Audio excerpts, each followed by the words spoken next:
हम ये जामिया कमरुल इस्लाम के तमाम असातिज़ा और तलबा सैर करने के लिए आए हैं। जहाँ आए हैं ये है पतलिया झील, बड़ी खूबसूरत है, लेकिन याद रखें जो खूबसूरत होती है ना बड़ी मुश्किल से हासिल होती है।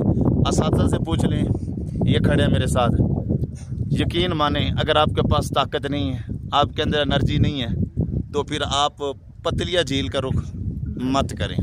हाँ आप चल तो सकते हैं। चेहरे देख लें, गरीबी नजर आ रही हो। ये सजाद साकी साहब आते ही मुझे दुआएं देने लग गए।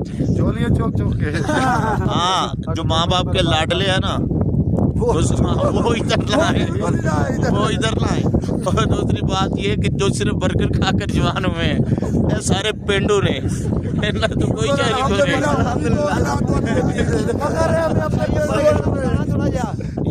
ये पेंडू है जिसकी वजह से आ गए।